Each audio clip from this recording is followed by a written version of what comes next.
अस्सलाम वालेकुम नाज़रीन, आऊं आहियां नूर अली सोलंकी ऐं अवां ॾिसी रहिया आहियो Sindh shoes news TV. Sindh shoes news TV bulletin में अवां खे भलीकार ख़बरुनि जो सिलसिलो जारी। ख़बर शामिल कंदासीं तालका मोरो खां सिटी रिपोर्टर जानी जुमानी जी कैमरामैन आरिफ अली यूसुफ ज़ई सां। मोरो जे दादू रोड ते गुलाम मुर्तज़ा समूह ऐं समा बिरादरीअ पारां ॾिनल आजाणे में साबिक़ सूबाई ऐं डिवीज़नल सदर शहीद बेनज़ीराबाद वज़ीर ज़ियाल हसन लंजार, चीफ सरदार जाम हाफ़िज़ ॾाॾा जावेद हुसैन समो, MNA ज़ुल्फ़कार अली भेण, MNA मुमताज़ अली चांडियो समेत मौज़ूदीन शिरकत कई। उन मौक़े ते ख़िताब कंदे हिननि चयो त मोरो असांजो महबूब शहर आहे जंहिंजी तरक़ी तमीर सूंह सुधारे लाइ हर मुमकिन कोशिश कंदासीं। अॼु मां समा बिरादरीअ जो बेहद शुक्रगुज़ार आहियां जिन एॾी वॾी तक़रीब रखी मान ॾिनो। हिन चयो त गुलाम मुर्तज़ा समूह न सिर्फ़ु सियासी हवाले सां वेझो आहे पर ज़िंदगीअ जा काफ़ी साल स्कूल में गॾु गुज़ारिया आहिनि ऐं मुंहिंजे नंढे हूंदे खां क्लास फेलो पिणु रहियो आहे। उमीद थो करियां त संदसि बिरादरी ऐं ॿिया वेझा दोस्त बि असांजो साथ निभाईंदा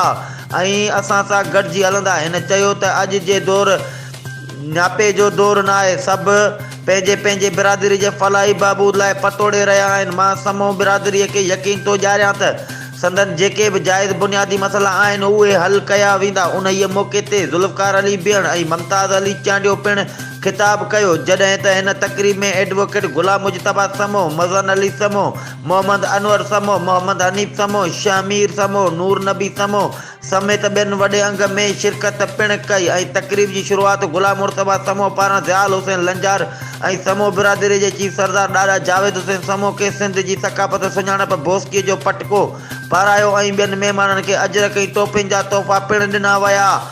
ही हुयूं हिन वक़्त जूं अपडेट्स। वधीक ख़बरुनि ऐं अपडेट्स लाइ ॾिसंदा रहो सिंध शूज़ न्यूज़ टीवी।